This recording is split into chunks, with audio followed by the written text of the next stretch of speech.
बहुत खुशी हो रही है, अभी धर्मेंद्र जी ने दिया कि हमारे आराध्य भृगु जी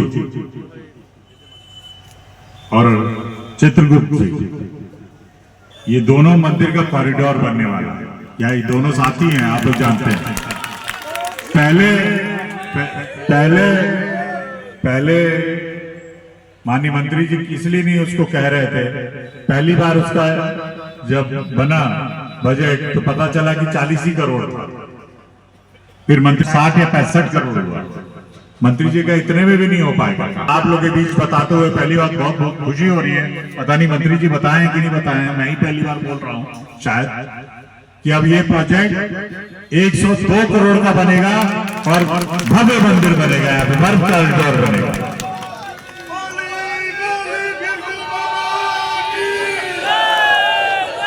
इसलिए सभासद राजपूत नेवरी, कयामुद्दीन अंसारी जी प्रधान सलेमपुर,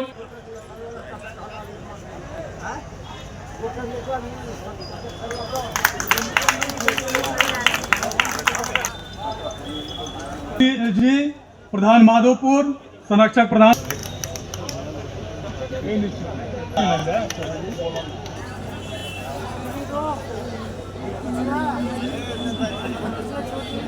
मैं निषिद्ध श्रीवास्तव जी आमंत्रित करता हूँ।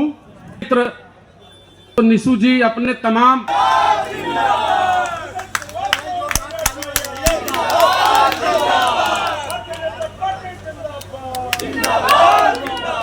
के सारे रिकॉर्डों को तोड़कर सभासद होने का काम किया। ऐसे ब्रजेश सिंह जी भी आज मोदी जी के नीतियों से प्रभावित होकर भारतीय जनता पार्टी परिवार में शामिल हो रहे हैं। ऐसे तमाम सैकड़ों लोगों का हम इस भारतीय बंधन करते हैं। हमारे नेता का स्वागत कीजिए। बोले नरेंद्र मोदी योगी आदित्यनाथ, नीरज शेखर दया शंकर, शंकर निशित श्रीवास्तव। ऐसे युवा हृदय सम्राट निशित श्रीवास्तव जी को मैं आमंत्रित करूंगा। रखे थोड़े देर का और हाँ, निशु जी भी तमाम लोग आज भारतीय जनता पार्टी ज्वाइन किए हैं, क्या कहेंगे इनके लिए? आज अपने छोटे भाई निशु श्रीवास्तव जी का पार्टी के परिवार में आए हैं, उन लोग का स्वागत है। और जो बता देना चाहता हूँ कि पार्टी में उनका पूरा सम्मान होगा और मुझे पूरा भरोसा है उनके आने से पार्टी को और मजबूत हुई है और आने वाले चुनाव में ये लोग प्रभावित करेंगे, मुझे पूरा भरोसा है। आपके आने से अन्य जगह से भी भारतीय जनता पार्टी को ज्वाइन कर रहे हैं और विपक्ष कह रहा है आप डर गए हैं, क्या कहेंगे आप? मैं डर गया, मैं किससे डर गया? जो विपक्ष है, जो सनातन बाबा है। डरना शायद आप भूल गया मैं किसका बेटा हूँ। हमने डरना सीखा ही नहीं है कभी। डरने की बात ही नहीं है। और जब आप जैसे भाई हो हम लोग के साथ तो और डरने की लोग हम लोग को क्यों आ रहे हैं? क्योंकि इस पार्टी में सम्मान मिलता है, इस पार्टी में आप आगे बढ़ सकते हैं। दूसरी जो पार्टियां हैं वहाँ परिवार ही आगे बढ़ सकता है। वहाँ एक व्यक्ति अगर राजनीति में है तो वो आगे नहीं बढ़ सकता। आप श्रीवास्तव जी को देखिए, निशु जी को आगे आने वाले समय में ये हम लोग के नेता हों। निशु जी के आने से आप अपने को कितना मजबूत समझ रहे हैं? बहुत बहुत मजबूत। मुझे पूरा यकीन है आपकी जो नौजवानों की मैं देख रहा हूँ आज इनके साथ जितने हैं, इनके साथ कितने प्रधानगण थे, तो इससे तो ताकत बढ़ेगी। एक प्रधान आप जानते हैं कितने लोगों को के साथ उसके पीछे लोग होते हैं, तो हमें पूरा यकीन है कि इससे हम लोग भारतीय जनता पार्टी की शक्ति बढ़ेगी।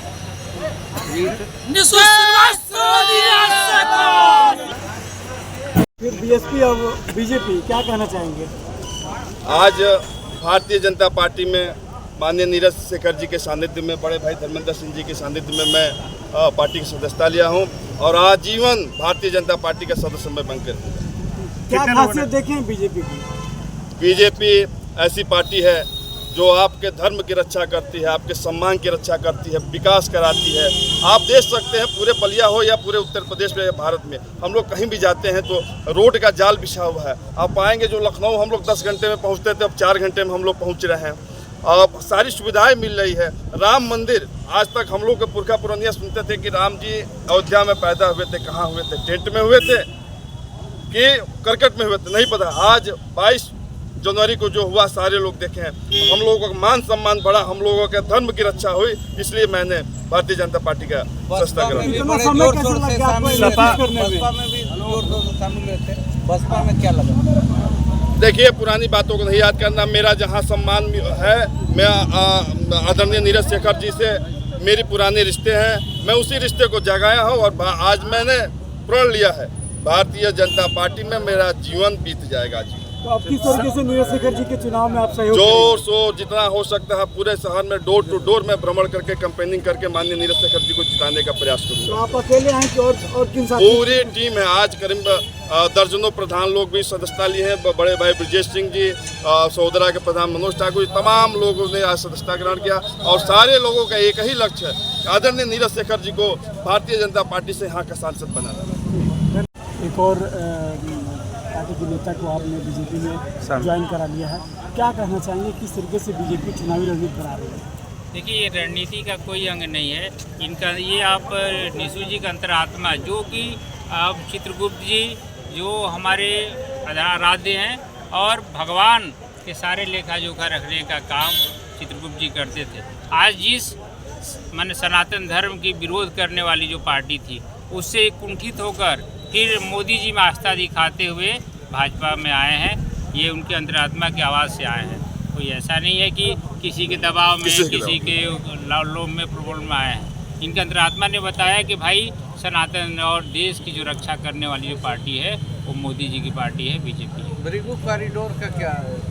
अभी तो ये प्रोजेक्ट है, पूरे 1 साल से बन रहा है, उसमें कई पार्ट हैं, पार्ट को लेकर बन रहा है। अभी वो प्रोजेक्ट जो पहले अभी सांसद जी बताए, पहले 40 करोड़ तक वो लेकर गए थे, फिर 72 तक गए थे, आज वो 102 तक के लेकर आए हैं। उसमें 2 धर्मार्थ विभाग और पर्यटन विभाग दोनों के उससे बन रहा है। कब तक बनने के? देखिए, अभी तो प्रोजेक्ट बन रहा है, अभी तो पहले तो कोई सोचा भी नहीं था। कम से कम ये आई है, बीजेपी आई है, आप लोग के आशीर्वाद से, भाई आपके नेता दयाशंकर सिंह को आप लोगों ने आशीर्वाद देकर बनाया है। आगे वो सब पार्टी भाजपा इसको सोच रही है और ये भी भव्य मंदिर बनेगा, आपको इसी कम समय में ही बनेगा। जी भैया, आपके बड़े भाई मोदी जी दयाशंकर सिंह जी अभी कुछ दिन पहले एक बयान दिए थे कि सनातन जी के माता पिता स्वर्गीय होंगे, उनको भी अजीब लग रहा है कि उन्होंने ऐसा नाम क्यों लिया। ऐसा वो बयान दिए कि उनकी माता जी को आना पड़ गया मीडिया के सामने। तो क्या लगता है ऐसी बयानबाजी चुनाव के बीच बिना कुछ जाने? देखिए, अभी फिर आएंगे दयाशंकर सिंह जी और माननीय मंत्री जी, ले सकते हैं, लेकिन आज देख रहे हैं कि आज जो सपा है पूरी के पूरी उनके जो सदन के नेता थे और उन्होंने मनोज पांडे जी जो इस आधार पर उन्होंने पार्टी छोड़कर आया, क्योंकि वहाँ हर समय अपमानित हो रहे थे, सदन में बैठकर अपमानित महसूस कर रहे थे। जिस तरह उन्होंने डायरेक्ट हिंदू धर्म और सनातन मंदिरों के बारे में ये चर्चा हो रही थी। अरे भाई ठीक है, बहुत सारी बातें हो सकती हैं, लेकिन डायरेक्ट धर्म की बात या उनके जिस धर्म में वो आस्था रखते हैं मनोज पांडे जी, उसको कुंठित होकर उन्होंने पार्टी छोड़कर और भाजपा की सदस्यता ली। ऐसे ही पूरे देश भर में इस तरह का वातावरण है। पूरे देश भर में भी आप दक्षिण से लेकर उत्तर तक, पूरब से लेकर पश्चिम तक पूरी भाजपा मय हो गई है पूरा देश। इस बार क्या रहेगा 4 मई को? अब देश हमारी तो जो नेता है मोदी जी ने